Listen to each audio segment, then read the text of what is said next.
ऐसे पुरुषों की लक्ष्मी दासी होती है। इसलिए त्रिदत्त सेठ कैसे थे? धनवान। लक्ष्मी पुण्य की चेरी है। पैसा पुण्य के पीछे दौड़ता है। जो पैसे के पीछे दौड़ते हैं वे पाप कमाते हैं, जो धर्म के पीछे दौड़ते हैं उनके पीछे सारी दुनिया दौड़ती है। त्रिदत्त सेठ ऐसे ही एक व्यक्तित्व थे चंपा नगरी में, और उनकी एक पुत्री, क्या नाम है? अनंतमती। क्या नाम है? अनंतमती के पिता कौन हुए? कहाँ के सेठ थे? उनको उनकी पुत्री कैसी थी? प्राणों से प्यारी। कैसी थी? प्राणों से प्यारी। और प्राणों से प्यारी क्यों थी? अगली लाइन में कारण गिनाया, संस्कार बड़ी अति संस्कारवान पुत्री थी, इसलिए सहज ही सबका अनुराग उनके प्रति बनता है। जगत में भी हम देखते हैं किसी का पुत्र अच्छा हो तो माता पिता उस पर बिल्कुल मेरा पुत्र इतना अच्छा है। ऐसे ही अनंतमती संस्कारों में पलती हुई बढ़ती जा रही थी, वृद्धिगत हो रही थी, तो उनको देख करके सहज ही सबका अनुराग उमड़ता था। तो वे सबकी दुलारी थी, सदाचरण की दिव्य मूर्ति, साक्षात सदाचार का पालन करने वाली एक प्रतिमूर्ति के समान वह अनंतमती अपने ज्ञान की वृद्धि करते हुए आगे बढ़ती जाती है। आगे देखते हैं, देखो क्या होता है आगे। मंगल पर्व 28 आया, श्री मुनिराज पधारे थे, स्वानुभूति में मग्न रहे, सबका अद्भुत धारे थे।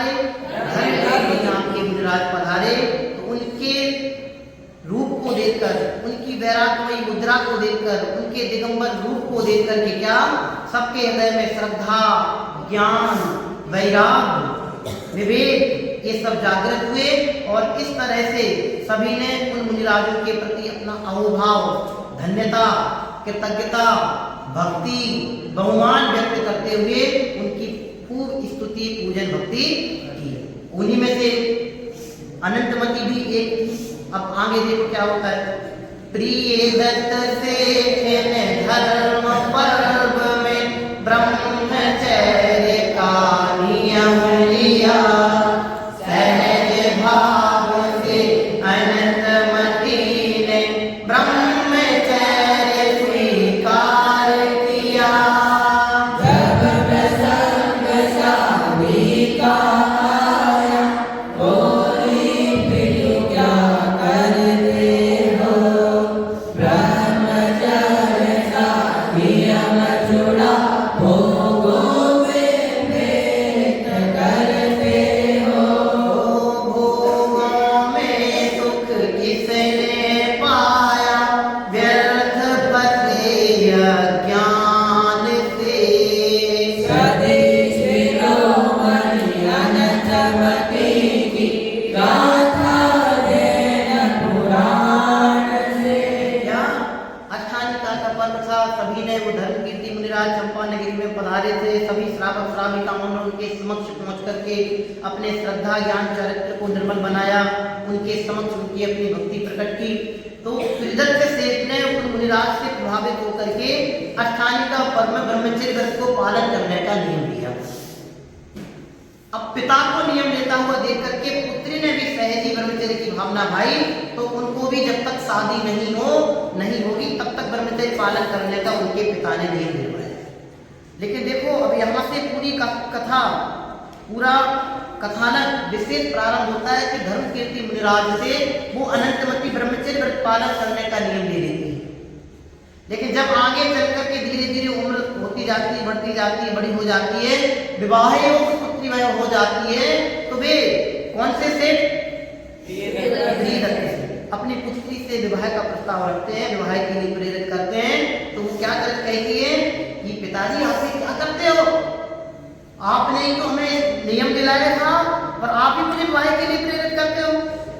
तो जब पुत्री ऐसा कहती है और आगे कहती है कि आप ब्रह्मचर्य जैसा पवित्र नियम छुड़ा करके भोगों की प्रेरणा करते हो, संसार के सारे प्राणी भोगों में ही फंस करके अनंत दुख भोग रहे हैं और आप मुझे भी ब्रह्मचर्य का नियम दिलाने के बाद भोगों की ओर प्रेरित करते हो। ये बात ठीक नहीं।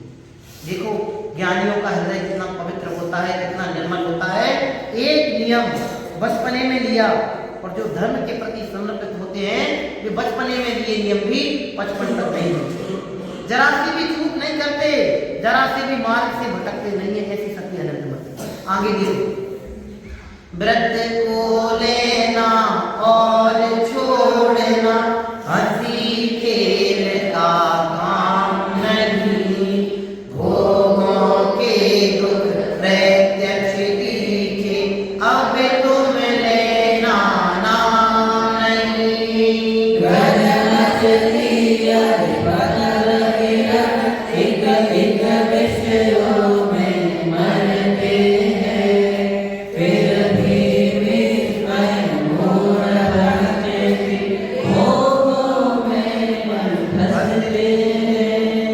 मिर्च भरा तांबूल चबाते हंसते झूठी शान से सती शिरोमणि अनंतमणि गाना देना पुराण से। व्रत नियम लेना हंसी मजाक नहीं है, व्रत नियम लेना हंसी मजाक नहीं है, ये खेल का काम नहीं है, ये हृदय की पवित्रता का काम है। जिनका हृदय पवित्र होता है वे व्रत नियम संयम धारण करते हैं। जिनका हृदय मलिन हो तो उन्हें व्यर्थ ये व्रत आदि का पालन व्यर्थ नजर आता है। वो लिख रही है यहाँ पे, क्या कह रही है, देखो कितना अच्छा लिखा कि व्रत आदि को लेना ये हंसी खेल का काम नहीं है, मौज मस्ती के लिए व्रत नहीं लिए जाते हैं। लेकिन जो व्रत आदि भी लेते हैं वे मौज मस्ती में ही रहते हैं, जो संयम का पालन करते हैं वे मौज मस्ती में ही रहते हैं। उन्हें दुनिया की जमाने की काम धाम की कोई फिक्र नहीं होती है। जिन्हें जमाने की फिक्र नहीं होती वे आनंद में रहते हैं और जिन्हें जमाने की फिक्र होती है वे परेशानी में रहते हैं। सती अनंतमती क्या लिख रही है, देखो उनके व्यक्तित्व को आधार बना के क्या लिखा जा रहा है कि व्रतादि को लेना छोड़ देना हंसी मजाक नहीं है, क्या है, भोगों की दुख प्रत्यक्ष दिख रहे। इसलिए अब ज्यादा उलझने का प्रकल्प अपने नहीं होना चाहिए। एक एक इंद्रिय के विषय भोग सीधे मृत्यु का कारण बनते हैं। पांचों इंद्रियों की हम गिनाती, गंध, मछली, अली, पतंग और हिरण, एक एक इंद्रिय के विषय में फंस करके अपने प्राणों को गंवा देते हैं। फिर हम सब तो एक साथ पांचों इंद्रिय के विषयों में फंसे, समझ में आए? तो अपनी क्या हालत होगी, क्या अवस्था होगी, ये सोचने वाली बात है। आगे देखो क्या लिखा कि विस्मय होता है, आप विस्मय माने आश्चर्य होता है, ये मूढ़ जन जगत जन कैसे पांचों इंद्रिय के विषय भोगों में फंस करके अपने जीवन को व्यर्थ करवाते हैं। जो पंचेंद्रिय के विषय भोगों में फंसते हैं वे अपने जीवन को बर्बाद करते हैं। जो पंचेंद्रियों के विषयों से उबर करके अपने जीवन को श्रेष्ठ बनाने का प्रयास करते हैं वे धर्मात्मा मोक्ष मार्ग में आगे बढ़ते हैं। क्या लिखा, विषयों सहित जीवन व्यतीत करना। कैसा लिखा, मिर्च भरा तांबूल चबाना। तांबूल समझते हो, तांबूल माने पान, पिछली बार बताया था। पान में पत्ते में मिर्च भर के खिला दी जाए फिर हंसे हो तो लोग क्या कहेंगे, सब मूर्ख व्यक्ति। ऐसे ही विषयों से सने रहे और ऊपर ऊपर हंसते रहे तो ये ज्यादा अच्छा उत्तम श्रेष्ठ अपने लिए नहीं। देखो आगे अब पूरा कथानक बिल्कुल चेंज हो गया।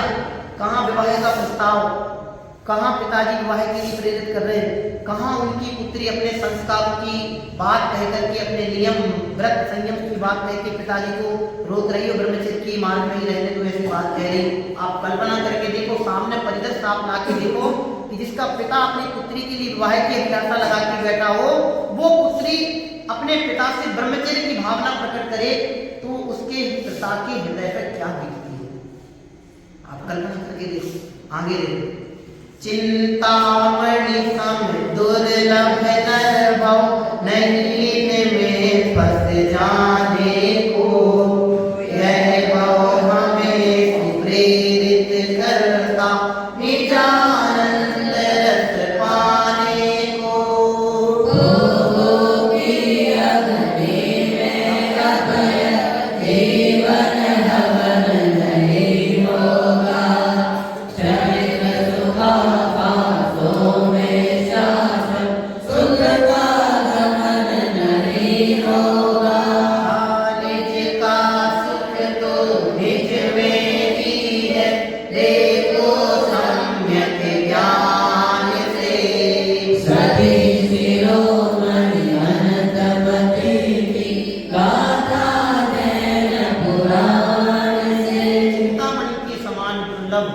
ये मनुष्य भाव अपन को प्राप्त हुआ है, इसलिए विषय भोगों में फंस जाने के लिए नहीं है, अपितु ये भाव हमें भाव के अभाव की प्रेरणा देता हुआ कैसा है, ये दुर्लभ मनुष्य भाव हमें भाव के अभाव की प्राप्ति के लिए प्राप्त हुआ है, इसलिए इसको भोगों की अग्नि में खपाने जैसा नहीं है। क्षणिक सुखों की अभिलाषा लेकर शाश्वत सुख को दांव पे नहीं लगाया जा सकता। समझ में है ना? मोक्ष मार्ग पर जो प्रवर्तन करते हुए शुद्धात्मा का आश्रय लेकर आगे बढ़ेंगे, उन्हें गारंटी से शाश्वत सुख की उपलब्धि होगी। और जो क्षणिक सुखों में उलझ करके, पंचमुखी विषयजन्य भोगों में उलझ करके यहाँ सुख मान करके बैठे रहेंगे, उन्हें इस भव में तो सुख नहीं मिलेगा, आगामी भवों में भी दुखों की गारंटी ही मिलेगी। इसलिए भाई ये विषय दुख के ही कारण है, सम्यक ज्ञान ही सुख उत्पत्ति का कारण है। सच्चे ज्ञान से ही सच्चा सुख उत्पन्न हो सकता है, होता हुआ देखा जाता है। ऐसा समझ करके जिनवाणी के बताए हुए मार्ग पर आगे बढ़ने की सोचना। आगे, अब मैं पीछे नहीं हटूंगी, ब्रह्मचर्य व्रत पालूंगी, शील बाण धारण करके अंतर ब्रह्म निहारूंगी।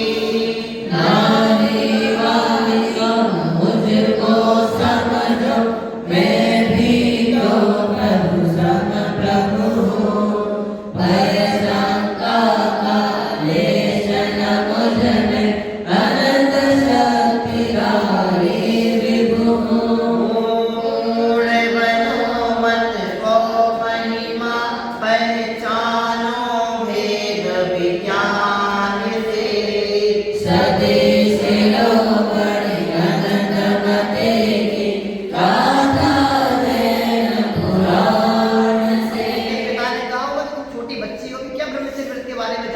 बहुत कठिनाई आती है व्रत पालने में, तो वो कह रही है कि पिताजी आप मुझे बालिका मत समझो, छोटा मत समझो,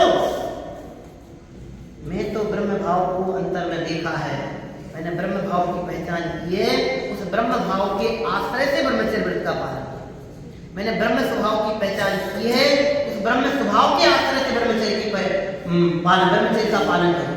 इसलिए आप घबराओ मत, परेशान मत हो, भयभीत मत, भय शंका का लेस ना हो, बिल्कुल ना भयभीत बनो, ना मुझ में भय शंका का लेस मात्र है, और आप भी मेरे प्रति बिल्कुल भयभीत नहीं रहो, बिल्कुल संकेत मत रहो कि क्या करेगी क्या नहीं करेगी। धर्म को समझा है, धर्म को स्वीकारा है, तो धर्म की समझ पूर्वक वृद्धिगत होते हुए आगे बढ़ते जाओ। ये कितना है बहुत अच्छी है, वो तो जितनी बार पढ़ो उतना बार अलग अलग रस परिपाक होता है, अच्छी कहानी है। आगे बढ़ते हैं। मिट्टी का टीला तो देखो जलधारा से बह जाता, धारा ही मुड़ जाती लेकिन अचल अडिग पर्वत रहता।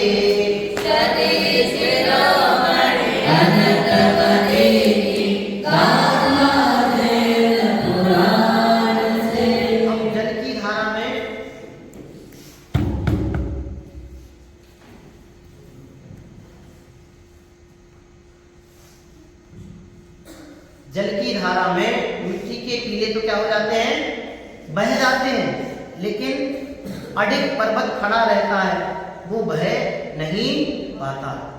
डिस्टर्ब मत करो बेटे दिमाग। अनुपम, हाँ, ऐसे जो ध्रुव स्वभाव का आश्रय जिनने लिया है वे धर्म मार्ग में टिके रहते हैं, और जो ऊपर ऊपर धर्म दिमाग से निकल जाता ना विषय से विषयांतर होने लगते थे। जब से दोनों बातें किए जाते हैं मोक्षित और अनिश्चित,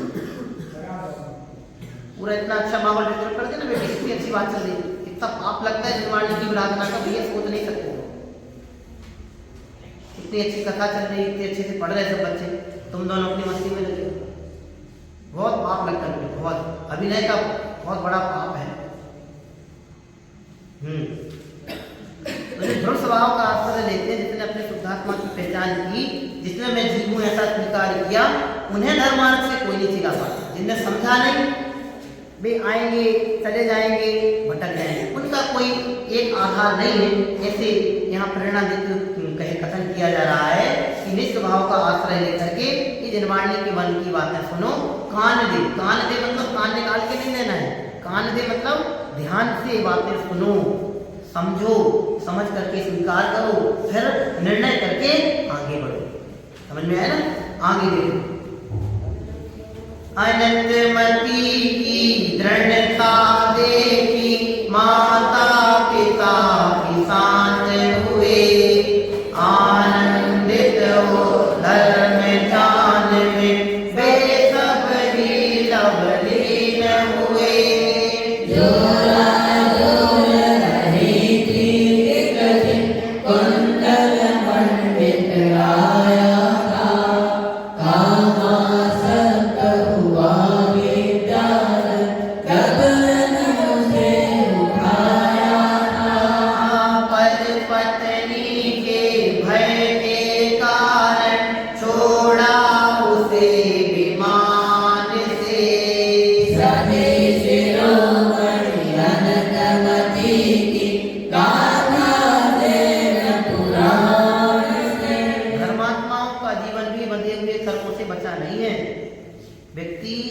कर्म करते समय सोचता नहीं है, लेकिन जब वे कर्म बन जाते हैं वे सबके उदय में आते हैं।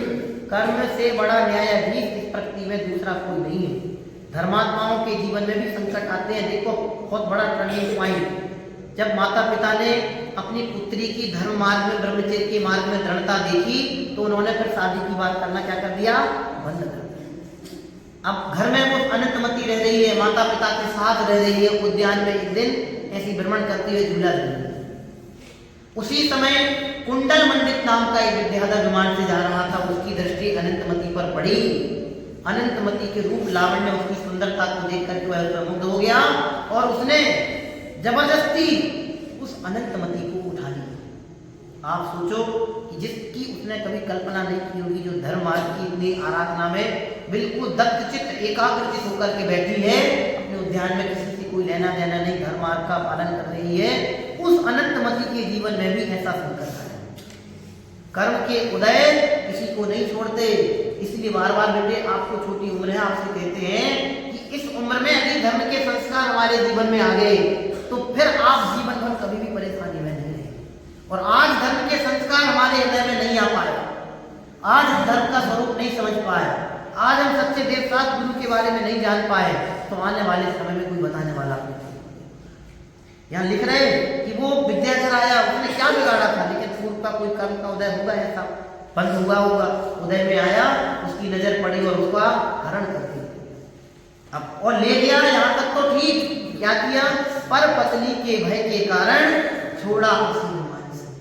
लेकिन तभी उसके दिमाग में ऐसी कोई बुद्धि आई कि उसकी जो धर्म पत्नी होगी विद्याधर की, वो क्या कहेगी, इसलिए पत्नी के भय के कारण से उसने अनंतमती को विमान से नहीं छोड़ दिया। अब देखो आगे क्या होता है। अकेली असहाय, पहले वो उठा के ले गया, अब असहाय अवस्था में उसको एक जगह निर्जन स्थान में छोड़ दिया। एक बालिका जो कभी घर के बाहर नहीं गई, उस बालिका को एक निर्जन स्थान पर अकेला छोड़ दिया जाए। आप कल्पना करके देखो कैसा होता है। बस स्टैंड में अकेले रह जाओ, माता पिता चले जाएं थोड़ी देर के लिए, तो सारी दुनिया भयभीत ऐसे दिखने लगती कि क्या होगा वरना। उसको देखो सती अनंतमती को, देखो आगे क्या कहते हैं। एकाकी वन में प्रभु सुमरे, भीलों का राजा आया, काम वासना पूरी करने को वह भी था ललचाया। देवो द्वारा हुआ प्रताड़ित, सती तेज से काँप गया।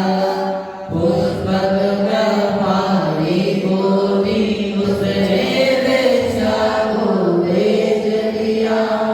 देखो सुर भी होए सहाय, सम्यक धर्म ध्यान से।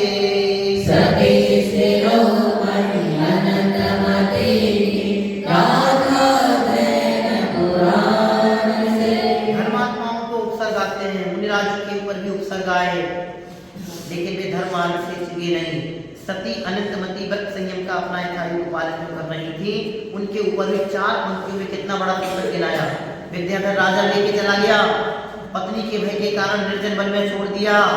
वन में छोड़ा तो उसी समय भीलों का राजा वन में आया। उसने भी अनंतमती के रूप लावण्य सौंदर्य को देख करके वह भी अपनी काम वासना को उनसे शांत करने के लिए उत्साहित हुआ, आगे बढ़ा। लेकिन उसी समय देवों के द्वारा उसके धर्म की रक्षा हुई। किसके धर्म की? सती अनंतमती की। देवों ने उसको कीलित किया। वह जैसे ही उसको स्पर्श करने के उद्देश्य से आगे बढ़ा, कौन? भीलों का राजा। तो वह सती के तेज से कांप गया। तेज से कांप गया मतलब उसके जो ओज था, तेज था, उसकी जो तेजस्विता थी, व्रत संयम की प्रति दृढ़ता, उसके कारण जो पुण्य के कारण से जो उनका एक निजी व्यक्तिक आभा मंडल जो था, उसके कारण से वह ऑटोमेटिक क्या हो गया? कांप गया। ये कोई सामान्य बालिका नहीं है, ये कोई विशेष अद्भुत बालिका है। जैसे ही देवों ने उसको कीलित किया, उसको ये बात परिज्ञान में आ गई। उसने क्षमा याचना करके आगे क्या किया? पुष्पक नाम के व्यापारी को दिया। और पुष्पक नाम की व्यापारी ने भी क्या किया? उसने भी अपने हाव भाव प्रदर्शित किए होंगे। जब उसने भी नहीं माना, उसकी बात को भी उसने नहीं माना, तो फिर उसने भी क्या किया? पुष्पक नाम के व्यापारी ने बेच दिया। कहाँ तो एक सेठ की पुत्री और कहाँ वेश्या के लिए बेच दी गई। आप कल्पना करके तो देखो कैसा लग रहा होगा। वो सोच रही होगी कि ऐसे भटकने से, ऐसे दुख भोगने से तो मृत्यु अच्छी, लेकिन धर्मात्मा मृत्यु की अभिलाषा नहीं करते। धर्मात्मा तो प्रति समय अपने मरण को समाधि मरण बनाने के लिए प्रयत्नशील रहते हैं। धर्मात्मा तो अपने जीवन को धर्म सहित बिताने के लिए उत्साहित रहते हैं। तो सती अनंतमती भी धर्मात्मा बालिका थी। धर्म के बचपन से ही जिसको संस्कार मिले थे, वो बालिका कैसे मृत्यु का द्वार खटखटाती। उस बालिका ने भी मृत्यु की अभिलाषा ना करके अपने कर्म के उदय को विचार करके इन समस्त परिस्थितियों को सहा और सहते हुए भी धर्म को नहीं छोड़ा। धर्म मार्ग से चिगी नहीं, धर्म से समझौता नहीं किया। जो दृढ़वान व्यक्तित्व होते हैं वे धर्म से समझौता नहीं करते। जो कमजोर होते हैं, वो साहसहीन होते हैं, वे समझौते स्वीकार करते हैं। सती अनंतमती कमजोर नहीं थी, इसलिए उन्होंने समझौते स्वीकार नहीं किए। अपितु प्रत्येक कर्म के उदय को उन्होंने क्या किया? समझ पूर्वक सहा। आगे देखो क्या होता है। वेश्या ने बहुजाल बिछाया, पर वह भी असमर्थ रही। भेंट किया राजा को उसने, सती वहां भी अड़िग रही। देखो गर्भोदय की लीला, कितनी आफती आई। महिमा निज स्वभाव की निर्मल, सती न किंचित घबराई। कर्म विकार करे नहीं जबरन, व्यर्थ रुले अज्ञान से। सती शिरोमणि अनंतमती की गाथा दैन पुराण से। वेश्या ऐसी तो होती नहीं है कि आओ बैठो, आओ भगत करती हूँ। उनका तो पेशा ही अलग होता है, उनका तो उद्देश्य ही, जीवन की धारा ही बिल्कुल विपरीत होती है। तो जब उस पुष्पक नाम के व्यापारी ने वेश्या को बेच दिया, ये तो बहुत सुंदर बालिका थी, तो उस वेश्या ने भी बहुत समझाया, डराया, धमकाया और उसको अपने व्यवसाय से जोड़ने के लिए प्रेरित किया। लेकिन वो तो धर्मात्मा व्यक्ति थी, किसी की बातों में भला कैसे आ सकती थी और अधर्मी विधर्मियों की बातों में तो कैसे ही आती। तो धर्म वेश्या भी उसको समझा बुझा करके हार गई, पस्त पड़ गई। तो उसने सोचा कि अब इसका कोई उपाय नहीं है, तो उसने भी अपना प्रशंसा, अपना सम्मान राजा की दृष्टि में बढ़ाने के लिए उसने अनंतमती को राजा के लिए भेंट कर दिया। अब देखो, जन्म चंपा नगरी में हुआ। पुरीदत्त सेठ की पुत्री पुष्पक में वो एक उसने क्या नाम उसका विद्याधर ने हरण कर लिया, छोड़ दिया। फिर भील का राजा आया, देवों ने उसको प्रताड़ित किया, पुष्पक व्यापारी को दिया, पुष्पक व्यापारी ने वेश्या को दिया, वेश्या ने किसको दे दिया? राजा को। अब देखो आगे क्या होता है।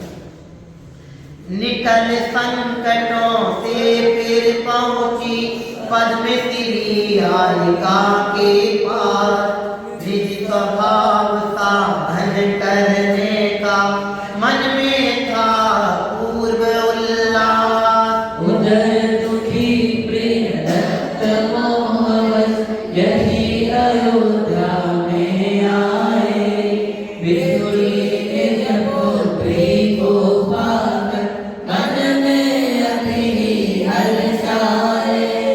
घर चलने को कहा तभी दीक्षा ली हर्ष महान से, सभी शिरोमणि अनंतमती की गाथा जैन पुराण से। राजा के यहाँ गई, राजा से भी अनुनय विनय करके जैसे तैसे वहां से निकली और सब प्रकार के संकटों से मुक्त होकर के अब उसने समझ लिया कि ये जीवन विस्तार है। संसार में इसी तरह के भय, बाधा, विघ्न, उपद्रव मनुष्य के जीवन में आते रहते हैं। मनुष्य इन परेशानियों से अपने परिणामों की समान नहीं कर पाते, इसलिए आकुलित होते रहते हैं। संसार को दुख रूप जान करके उसने समस्त प्रकार से संसार को छोड़ने के उद्देश्य से, अब भव के अभाव की तैयारी के उद्देश्य से वह आगे बढ़ी और बढ़ करके कहाँ पहुंची? पद्मश्री नाम की आरिका माता जी के पास पहुंची। वहां आरिका माता जी के समक्ष अपने भाव, मनोभाव की भावनाओं को प्रकट किया और दीक्षा लेने की भाव रखी। उसी समय अपनी पुत्री की खोज करते हुए वो चंपा नगरी के सेठ, कौन? प्रियदत्त नाम के सेठ अपनी पुत्री की खोज करते हुए वहां पहुंचे और पुत्री को देख करके बहुत प्रसन्न हुए और प्रसन्नता के साथ उन्होंने पुत्री से निवेदन किया कि बेटी घर चले। अब जिस बेटी ने अपने हृदय में ठान लिया हो कि नहीं, अब तो हमें भव के दुख का अभाव करना है, भव दुखों को पूर्णतः तिलांजलि प्रदान करनी है, वो भला घर कहाँ जाना है। जिसने निज घर की पहचान कर ली हो वो जगत के घरों में कहाँ ढूंढेगी, कहाँ भटकेगी। इसलिए उसने पिताजी से सविनय निवेदन किया कि हे तात, मुझे माफ करो, मैं जैनेश्वरी दीक्षा अंगीकार करने के उद्देश्य से पद्मश्री आरिका के पास जा रही हूँ और मैं दीक्षा अंगीकार की भावना भा चुकी हूँ, आप मुझे आज्ञा प्रदान करें। माता पिता परिवारजनों की आज्ञा आवश्यक होती है दीक्षा लेने में, परिवारजनों, कुटुंबीजनों की आज्ञा लेनी पड़ती है। तो सहज नियोग बन गया, पिताजी आ गए, पिताजी से सभी ने निवेदन किया और दीक्षा ले ली। इन्होंने अनंतमती ने, और वो अनंतमती कुमारी अनंतमती से अब क्या हो गई? आरिका अनंतमती। बोले आरिका अनंतमती माता जी की जैसे आरिका अनंतमती बनी हो। देखो आगे, निज स्वरूप विश्रांतमयी इच्छा निरोध तप धारा था, रत्नात्रय की पावन गरिमा मैं निज रूप संभाला था। मगन हुई निज में ही ऐसी मैं भूल गई, छोटी देह समाधि सहित भारत स्वर्ग में देव हुई। पढ़ो सुनो ब्रह्मचर्य धरो सुख पाओ आत्मज्ञान से, सती शिरोमणि अनंतमती गाथा जैन पुराण से। अपने स्वरूप की स्थिरता, शांति, परम शांति के उद्देश्य से उन्होंने इच्छाओं का निरोध करके तप को धारण किया। जैनेश्वरी दीक्षा अंगीकार की, रत्नत्रय की उपलब्धता के साथ उन्होंने अपने आत्मस्वरूप की पहचान की और वे अपने आप में ऐसी मग्न हो गई कि मैं स्त्री हूँ, ये उनके हृदय से विचार निकल गए। वे भूल गई कि मैं स्त्री हूँ। इतने धर्म के प्रति समर्पण, इतना धर्म के प्रति उत्साह, इतने वैराग्य में भावों की प्रचुरता, ऐसे होते हैं धर्मात्माओं का जीवन। और अपने आप में दीन हो गई, आहार विहार सबका पूर्णतः त्याग कर दिया और समाधि अंगीकार करके समाधि मरण पूर्वक देह का परित्याग किया और देह छूटते ही साथ वे 12वें स्वर्ग में क्या हो गई? देव हो गई। अभी यहाँ स्त्री पर्याय में थी, अब स्त्री पर्याय का छेदन करके 12वें स्वर्ग में उत्तम देवत्व को उपलब्ध हो गई। ये है एक नियम को पालन करने का उत्कृष्ट फल। इससे भी उत्कृष्ट फल प्राप्त होते हैं। अरे देव पद की तो क्या बात करें, मोक्ष पद की, सिद्ध पद की भी प्राप्ति इन व्रतादि के पालन करने से और आत्मस्वरूप की पहचान करने से ऐसा लिखा है। इसलिए ब्रह्मचर्य का स्वरूप, उसका महात्म, उसकी उपयोगिता, उसकी दृढ़ता का भाव अपने हृदय में आना चाहिए। आगे देखो, यह है सती अनंतमती जी का जीवन। अंतिम है परम भाव शून्य चिद, पर भाव शून्य चिद भाव पूर्ण में परम ब्रह्म श्रद्धा जागे, विषय कसाए दूर रहे मन, निजानंद में ही पागे। यही निश्चय ब्रह्मचर्य आनंदमयी मुक्ति का द्वार, संकट त्राता आनंद दाता, इससे ही होवे उद्धार। मन उत्तम अवसर बनो स्वयं भगवान से, स्वदेशी रमण अनंतमती की गाथा जैन पुराण से। संकटों से घबराओ मत। धर्मात्माओं के जीवन में संकट आते हैं, लेकिन धर्मात्मा धर्म के मार्ग से हटते चिरते भटकते नहीं।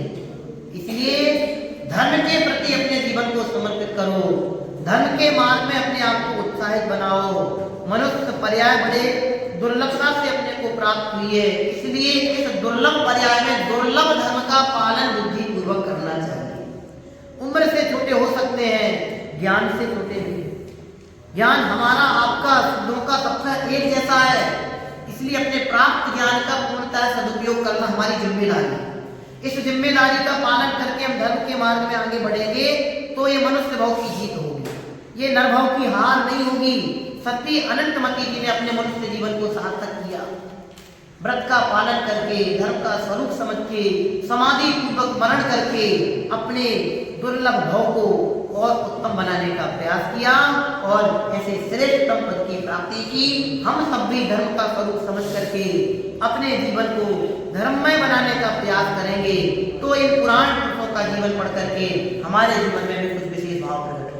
इस उद्देश्य से कथाएं पढ़ी जाती हैं, इस उद्देश्य से पुराण पुरुषों का जीवन पढ़ा जाता है, इस उद्देश्य से इनके जीवन को पढ़ करके हम भी उनके समान अपने जीवन को बनाने के लिए प्रयासरत हों, तब इनका जीवन हम पढ़ना लाभदायक है।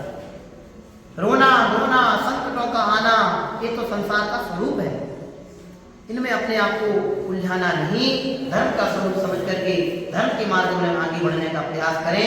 तो ये जो आज हमने सती अनंतमती जी की कथा, ब्रह्मचर्य के पालन, ब्रह्मचर्य व्रत के पालन का प्रतिफल की कथा जो हमने आज ये पढ़ी है, इसका पढ़ना हमारा सार्थक होगा। हम और आप सभी भी धर्म का स्वरूप समझकर धर्म के मार्ग में दृढ़ हो, ऐसी पवित्र भावना के साथ अभिविराम लेते हैं। बोले पंच वाले भगवान की जय हो।